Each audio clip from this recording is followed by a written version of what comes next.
welcome to my process diary, where I, a fashion design graduate, document all the behind-the-scenes process of collection development. I'm currently working on an extension of my graduate collection in efforts to use up all of the leftover fabrics. I'm continuing on with the same general aesthetic, but I'm playing with new techniques to explore a different visual communication of the same idea. I typically work across multiple mediums, refining the idea with each step. Here you can see me using Adobe Illustrator after sketching, playing with fabric on the mannequin, and doing some Photoshop collages. I'm getting this collection ready for a fashion contest here in Estonia, and to build cohesion, I'm going to be using a few of my older pieces from the graduate collection, like this look right here. It is actually a mishmash of two different ones. The top is from look number 5, the skirt is from look number 4, and together they make a look that is currently number 1 in this new collection, but that is subject to change at any moment. The sweater vest is one of the completely new pieces for this collection. I wanted to introduce hand knitting and crochet through an existing print of mine that was inspired by intrusive full body scans in airports. I made it by first taking a photo of my model, which she was completely cool with, then messing with it in Photoshop, filter gallery, contrasts and overlays, and then outlining it with a brush tool to simplify the lines, which I showed you a few videos ago. Here is the final stage where I play around with crochet over top of a knitted sweater and attempts to clean the lines up and give it a bit more of a three-dimensional effect. Because I wasn't sure in this technique, I tested it out in 2 different yarn colors before making my decision, which ultimately was to just unravel the entire crochet part and then test an alternative method. I didn't feel like this outline elevated the sweater at all, nor did it really help with cleaning up the outline since my strokes weren't perfectly uniform. Well, at least we get this somewhat satisfying montage. I switched to finishing the armholes and the neckline before deciding on the final outline to clear my mind a little bit. Sometimes it's good to take a break from a problem that you can't really find a solution to, because then you can come back with fresh view and solve the issue very quickly.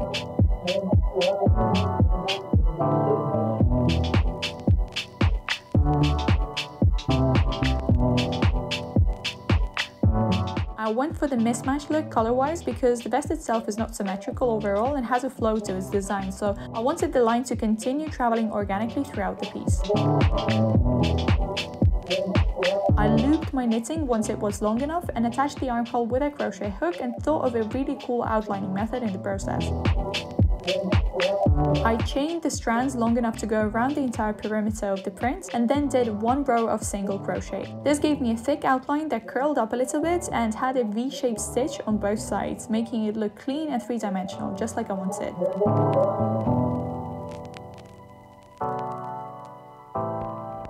Once all the outline sausages were crocheted, it was time to sew them on from both sides to keep the outline in place. For that, I used my leftover yarn and split it into thin threads to avoid bulky stitching and started attaching with a knitter's needle.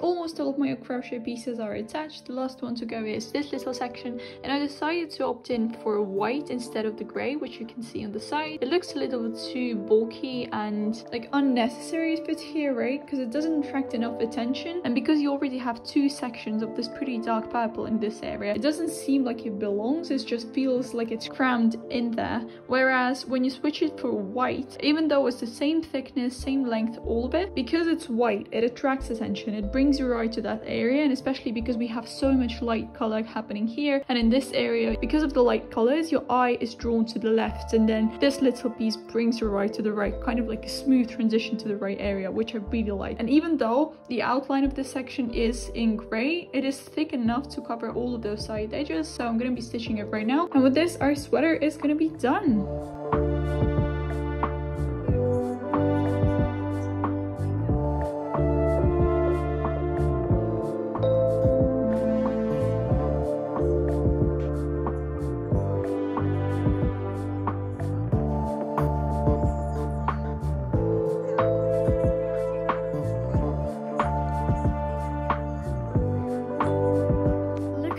piece it is. I could not be more happy with how the cording turned out. I'm really glad that I tested out a couple of methods. The first one, when I just did the crochet version, did not work at all. It looks so much less impactful than those thick cords look like. So you saw me making them with a crochet hook, you saw me attaching all of those, but now you can also see that I finished everything but deliberately kept a couple of areas empty. And that is because I want the front portion, the front kind of finishing with 3D texture, to flow into the back section more seamlessly than it would have if I were to finish those edges as well. So just imagine that this would be finished and this would be finished, and then we turn over to the back and the back doesn't have any cording whatsoever. So because the back is knit so neatly, I didn't want to add any 3D texture to it at all. Conveniently, because I don't want to finish the back anyway, all of my purple yarn just finished. Like, I used exactly all of it. Those are all of the remnants I have of the purple yarn, so I'm very happy with that. And I'm glad that this transition goes into the back. Especially, I'm very happy with how the sides look, even though my connection method could be improved, especially in this section. I am very happy that I played around with the print placement in Clo 3D because it allowed me to see how the print looked and modify it in Photoshop so that it would flow from the front to the back. So you can see if the seam is here, I deliberately modified it a little bit so that the front section would have this sort of paneling on the front and then the back section would be seamlessly transitioning into the same color. Exactly the same thing is happening on the other side. You can see the blue was a little modified so that the back would have maybe a centimeter of that blue coming from this section so that it would kind of flow as well. Yes, it could be stitched and connected a bit better. I do have some blue yarn left over, so with this amount I could easily just go over with a crochet hook and create a beautiful cording in here. Maybe I'll do that, and then on that side it would not be really possible because I don't have purple at all, but also because it looks more or less okay in this section. This is the only issue I have. Maybe with those tiny little pieces I could hide at least this blue stitching that is peeking through when you stretch it out. So I'm very happy with the back, very happy with the front. Now all that is left to do is to finish the inside, which is looking a lot less beautiful than the outside. You saw me kind of tie those sections in the front when I was doing the front section in general, but there's a lot to be finished still until I'm very happy with this. My university made me focus on finishing it a lot, and I became that person who is very pedantic when it comes to the inside of a garment, so I'm definitely going to be finishing that. But honestly, I don't know a single person who enjoys finishing their knits on the inside.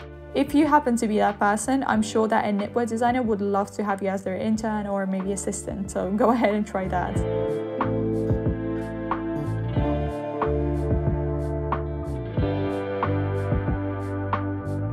Like I mentioned in a previous video, I made this piece in size medium to large to have a more diverse set of models in the photo shoot that will eventually happen and the runway show if I get to that point in the competition. Even though this is a bit big on me, I still like the slightly oversized fit, and for my first piece in this new collection, I deem this a success. What do you think? Hope you enjoyed another entry in my process diary. If you did, give it a thumbs up and see you next time. Thank you for watching. Bye!